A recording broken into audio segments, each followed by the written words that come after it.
오늘 같이 나눌 본문 말씀은 민수기 2장 18절에서 24절입니다. 서쪽에는 에브라함의 군대의 진영의 군기가 있을 것이라. 에브라함 자손의 지휘관은 암미우스의 아들 엘리사마요. 그의 군대로 계수된 자가 4만 500명이며 그 곁에는 므낫세 지파가 있을 것이라. 므낫세 자손의 지휘관은 브다술의 아들 가말리엘이요. 그의 군대로 계수된 자가 3만 2,200명이며 또 베냐민 지파라. 베냐민 자손의 지휘관은 기드오니의 아들 아비단이요. 그의 군대로 계수된 자가 3만 5,400명이니 에브라임 진영에 속하여 계수된 군인의 총계는 10만 8,100명이라. 그들은 제3대로 행진할지니라. 아멘. 보이지 않는 자리에서 하나님은 길을 만드신다라는 제목으로 말씀을 같이 나누겠습니다. 사랑하는 성도 여러분, 오늘 새벽에 우리가 읽은 본문도 그냥 자리 배치표처럼 보입니다. 앞으로 읽게 된 나머지 지파들도 자리 배치표처럼 보일 수도 있습니다. 에브라임 몇 명, 므낫세 몇 명, 베냐민 몇 명, 서쪽에 진을 쳤다. 세 번째로 행진했다. 이게 무슨 은혜가 있나 싶기도 합니다. 하지만 깊은 의미가 있습니다. 그런데 새벽에 이 말씀을 천천히 묵상하다가 보면 마음에 다가오는 부분이 있습니다. 하나님은 이 세 지파를 서쪽 그리고 세 번째 순서에 두셨다는 겁니다. 앞자리는 아닙니다. 눈에 띄는 자리도 아닙니다. 하지만 하나님은 이 자리를 대충 정하지 않으셨습니다. 오늘 새벽에 이 말씀은 이렇게 우리에게 묻습니다. 너는 지금 어떤 자리에 서 있느냐? 앞으로 나머지 지파도 살펴볼 때 이 질문은 항상 우리에게 다가오는 것입니다. 너는 지금 어떤 자리에 서 있느냐? 그리고 더 중요한 질문을 던집니다. 그 자리에서 너는 무엇을 보고 있느냐? 오늘 이 두 가지가 핵심입니다. 어떤 자리에 서 있느냐? 무엇을 보고 있느냐? 첫 번째, 눈에 띄지 않는 자리도 하나님이 정하신 자리입니다. 여러분, 에브라임, 므낫세, 베냐민 이 세 지파는 전부 라헬의 자손입니다. 요셉이 라헬을 사랑했지 않습니까? 너무나 사랑해서 7년 봉사하고 그런데 야곱이 그 삼촌이 라반이 라헬을 동생을 야곱의 아내로 주지 않고 레아를 먼저 주고 또 라헬을 아내로 맞으려면 7년 더 봉사하라 이런 내용의 이야기를 알고 계실 것입니다. 에브라임 므낫세는 요셉의 두 아들입니다.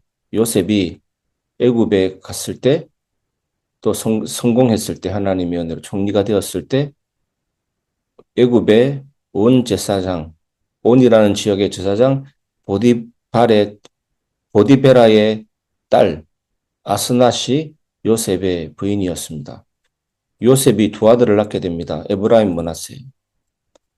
여러분, 므낫세가 장자고 에브라임이 차남입니다. 사실은 므낫세와 에브라임 해야 되는데 에브라임과 므낫세.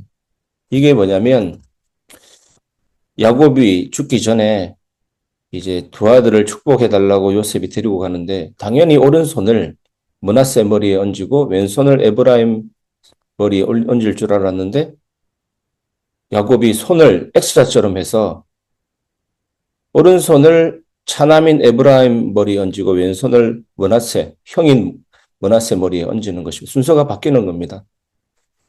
야곱도 자기 인생에서 형 에서가 아니라 본인이 하나님의 언약적 축복을 받은 것처럼 야곱이 깨달은 것입니다. 하나님의 계획을 깨달아서 에브라임이 장제 축복을 얻겠다라고 예언적으로 이렇게 손을 엇갈리게 해서 또 축복을 내리게 됩니다.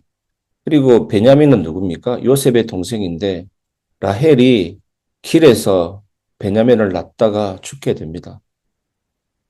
어떤 면에서 세상에서 볼 때 이렇게 안타까운 짠한 이런 상황이 어디 있겠습니까?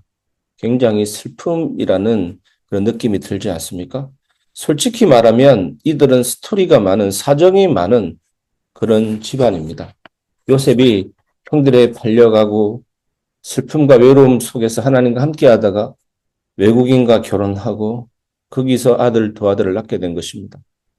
형들의 미움, 배신, 눈물, 기다림, 상처. 그런데 하나님은 이 지파들을 앞줄도 아니고 맨 끝도 아닌 자리에 세우십니다. 왜냐하면 하나님은 눈에 띄는 자리보다 감당할 수 있는 자리를 먼저 보시기 때문입니다. 우리도 그렇습니다. 어떤 때는 왜 내가 앞에 안 서나 싶고 왜 나는 늘 따라가는 위치인가 싶어지기도 하고 왜 주목받는 일은 늘 남의 몫인가 싶습니다. 그런데 오늘 말씀은 분명히 말합니다. 보이지 않는 자리도 하나님의 계획 안에 있다. 조용한 자리도 하나님의 손 안에 있다. 두 번째 말씀을 같이 나눠볼 텐데 두 번째는 뒤따르는 순서에도 영적인 의미가 있다. 이 부분이 중요한 것 같습니다. 본문 마지막에 이렇게 말합니다. 그들은 제3대로 행진할지니라. 세 번째입니다. 앞에서 길을 여는 유다 진영도 아니고 성막 바로 옆 레위인도 아닙니다. 그런데 이 순서가 중요합니다. 왜냐하면 이들은 레위인을 바로 뒤에서 따르는 자리였기 때문입니다. 레위인을 바로 뒤에서 따르는 자리, 이것이 참 중요한 의미가 있습니다. 이런 뜻입니다. 성막에서 흘러나오는 하나님의 임재를 바로 뒤에서 보고 바로 뒤에서 따라가는 자리입니다. 앞서지는 않지만 가장 가까이서 하나님이 움직이시는 방향을 보는 자리입니다. 신앙도 그렇습니다. 항상 앞장서는 믿음만 있는 것이 아닙니다. 조용히 그러나 정확하게 하나님이 가시는 방향을 따라가는 믿음도 있습니다.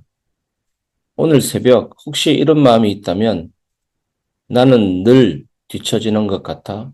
나는 항상 한 박자 늦다. 오늘 이 말씀으로 위로받으십시오. 하나님은 뒤따르는 믿음도 귀하게 쓰신다. 오늘 이 에브라임, 므낫세, 베냐민 지파를 통해서 알 수 있는 것은 상처도 많고 사연도 많지만 제3대로 행진하지만 레위인 바로 뒤따라가면서 행진했다. 하나님의 임재를 보면서 하나님을 뒤따르는 믿음을 가지고 행진했다. 참 오늘 이 부분이 은혜가 됩니다. 오늘 이 부분을 꼭 기억하시고 여러분의 삶도 하나님을 뒤따르는 믿음의 삶 되시기 바랍니다. 세 번째, 숫자가 아니라 위치가 중요합니다. 에브라임 진영의 총 개는 10만 8,100명입니다. 여러분, 다른 진영에 비해서 크지도 작지도 않습니다. 그런데 하나님은 숫자를 강조하지 않습니다. 하나님은 위치를 강조하십니다. 누가 몇 명이냐 보다 누가 어디에 서 있느냐, 누구를 바라보고 있느냐. 이것이 하나님의 관심입니다. 신앙생활 하다 보면 자꾸 비교하게 됩니다. 저 사람은 왜 저렇게 잘 풀리지? 나는 왜 이만큼밖에 안 되지? 하지만 오늘 본문은 이렇게 말합니다. 하나님 나라는 경쟁이 아니라 배치다. 비교가 아니라 부르심의 자리다.